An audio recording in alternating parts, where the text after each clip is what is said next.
Just getting up or just getting out the door? We get it. Life in SoCal isn't always 9 to 5. That's why this morning team is going strong at the crack of dawn for you.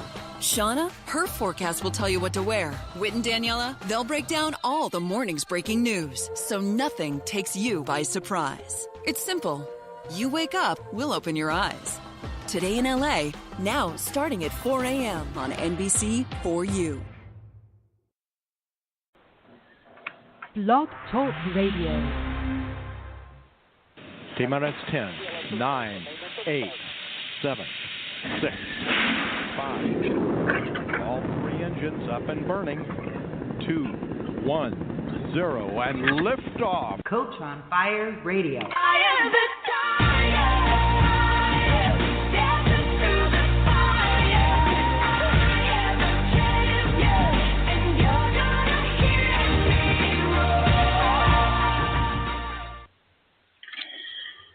Hello everyone, and thank you for tuning in for my 5th Clarity Unplugged show on this Coach on Fire radio network. My name is Mina, and if you are listening in live, it's great to have you here. I have an amazing, inspiring woman on the line with me here today. Before I bring her out, just to remind you, it's a live show. If you are calling in from USA, the number to dial in is 323-642-1155.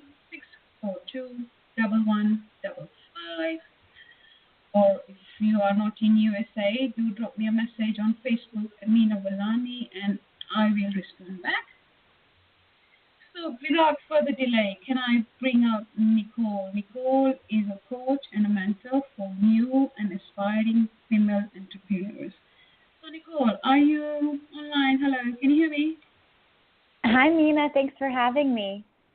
That's okay, how are you? I'm doing well. Excited to be a part of the show today.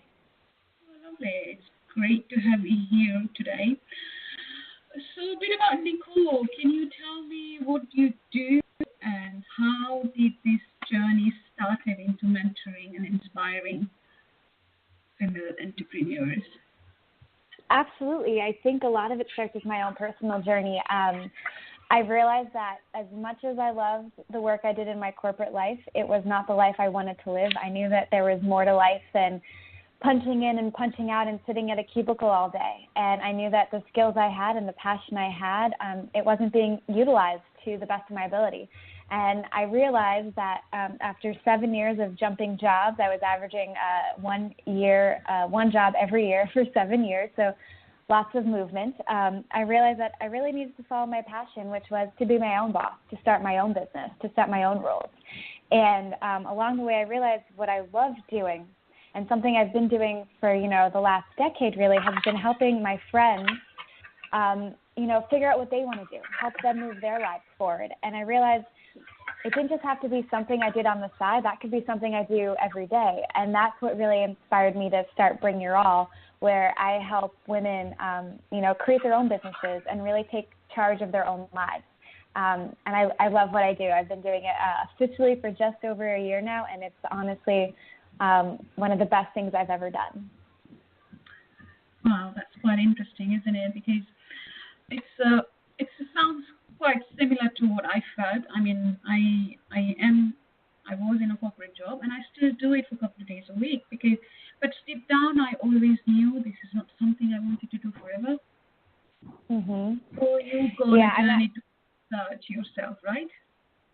Absolutely. And, I'm getting married in about 3 weeks, and I realized that the woman I want to be, the wife, the mom, she doesn't want to be at the office 10 hours a day. She wants to be able to enjoy her life. She wants to be able to, be with her children when I have them one day. I want to be able to travel. There's more to life than being stuck in an office on a conference call till 7 p.m. at night. And I knew that I needed to do something drastic and take control. And like you were saying, having that investor being at your 9 to 5 while you're building your business, I think that's a great thing. I actually encourage that with my clients because it takes a lot of pressure off of you. It allows you to pursue your dreams, build your own business, and you don't have to worry about, how am I going to pay my bills every month because you still have income coming in.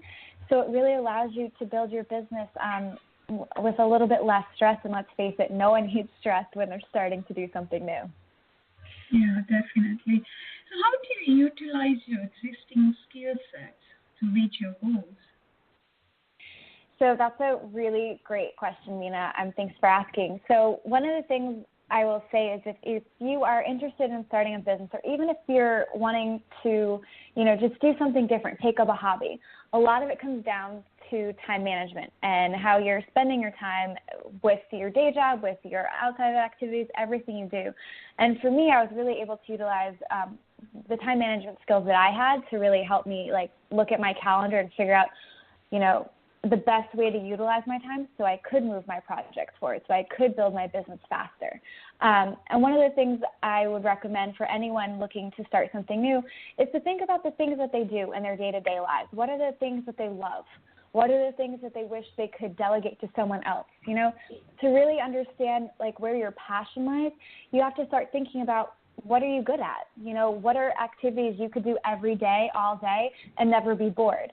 And figure out how you can turn that passion that you have into more than just, something you do 1 hour a day. How can you make that into a bigger business for yourself? How can you take that skill you have? So I have a friend, she'd been working in an administrative role, but she really loved photography.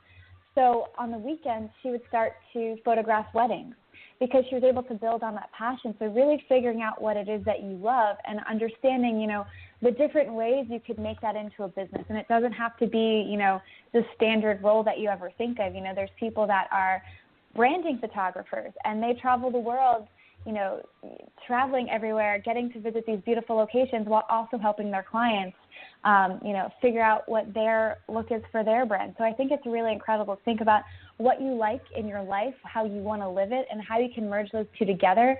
So it's, a really holistic approach to living. Yeah.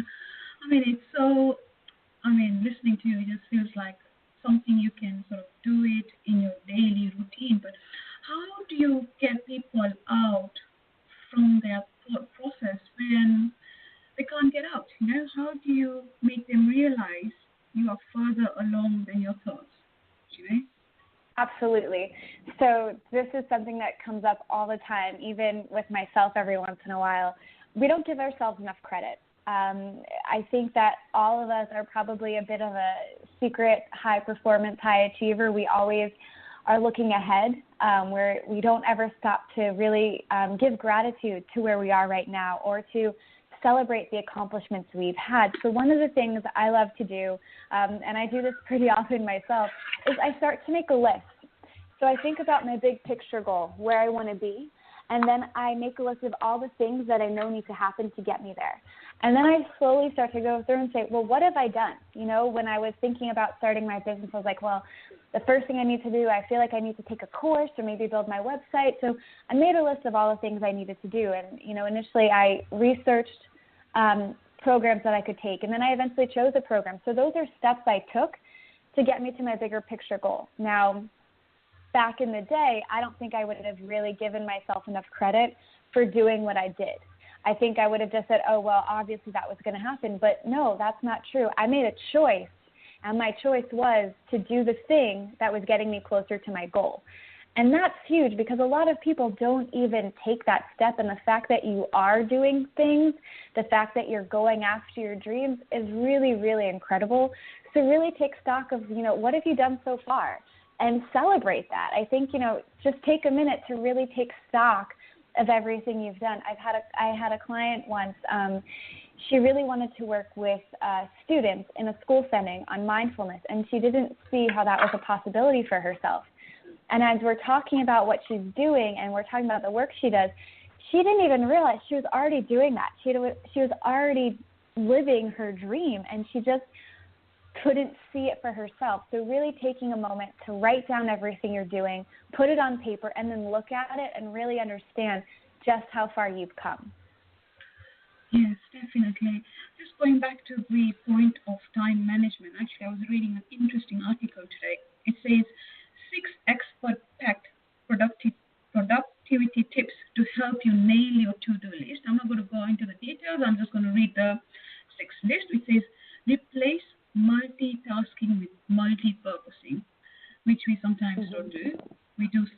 together, we forget what we were supposed to do in the first place, right? Because we live such a Absolutely. busy life. We want to get everything in one place in one go, and it's so easy to get distracted, right? When you're doing so many things in one go. Mhm. Yeah. Yeah, go on. Sorry, add yourself before I go to the next point. No, I was just going to say I agree. I think we're all used to doing so many things at once, but you don't really, like you said, you're not getting a chance to focus on what it is you need to do, and sometimes tasks take longer than they need to because you're not able to give it the attention it deserves. So I've really worked hard to not be so much of a multitasker anymore, but to really focus on one thing at a time. So with time management, I look at my calendar in chunks, and I figure out what I can do with the given time I have. So if I have 30 minutes, what task do I know I can accomplish in that 30 minutes, or how far can I get on a specific task in that 30 minutes? And I'm really focused during that time so that I make sure I achieve what I set out to do. Mm-hmm. Yeah, definitely. I think I need to learn that because I sometimes take on too much, and then end of the day, I feel so overwhelmed because I feel like, oh my God, I haven't done anything, and I still have so much to do. Yeah. I definitely have to take that on board. The second thing was set a timer, actually, because sometimes I sort of put things off, or I take so long to do something. So basically setting a timer for yourself, okay, I'm going to finish this task in 15 minutes or 20 minutes. That really helps with productivity. Third thing was turning off the push notifications. We live in such a busy social media world, right? Facebook, Twitter, Instagram, you name it, and every minute something is going on, right? And it's so easy to get ourselves involved in this if we don't turn off those notifications. And absolutely, easily get so distracted. And the fourth thing was delegate as much as possible, wherever you can. And fifth is practice self-care, which is so important. Coming to the self-care was, why is it so important for you to believe in yourself? I mean, I'm getting a bit digress, but I think the question I have is more related to self-care, I think. Why is it so important to believe in yourself? Well, I think that really is the end-all, be-all question, because if you don't believe in yourself, why would someone else believe in you? It's the same idea of treat yourself how you want others to treat you. Everyone always says treat others how you want to be treated, but you really need to start closer to home. You need to treat yourself the way you want others to treat you because you're setting the tone. So if you don't believe that you deserve to have, 20 minutes to yourself to have a cup of tea, or that you deserve to go to the spa every once in a while, you're letting the world know that you don't deserve all the amazing things that you're working towards. You have to believe in yourself, and you have to really value yourself to really get where you want to go. I mean, the confidence piece is so important, and really having the mindset, having the beliefs in your head, like that's 80% of the battle. If you can truly believe in yourself, if you can see yourself, accomplishing what you're going after, you can make it happen. But it all starts within. Because if you don't believe it, it's going to take you a lot longer to get where you want to go at the end of the day. And self-care is a part of that because that's setting the tone for how you see yourself. So how do you view yourself? If you don't think you're worthy enough to get to go to the spa just because, you want to, what is that saying about you? What does that say about how you see yourself? And that's where you really have to start doing the work to understand, why don't I think I'm worth it? What is it that is holding me back? Because that really, honestly, it sets the tone. I can't tell you how many times I have made myself sick because I wasn't taking care of myself. I was burning the candle at both ends, if you will. I was working too hard, staying up all hours of the night. And not only was I not, helping myself, I wasn't helping my clients because I couldn't take care of myself. I wasn't available for calls like I used to. I wasn't able to jump on and do a live video as much as I wanted because I physically couldn't. So you really need to take care of yourself, and that, it really does set the tone for how you're going to interact with other people. Yes, definitely agree with you there. Just coming back to self-care, I mean, since I drop the kids in the morning, right, I kind of have got into this routine of dropping them and just going for a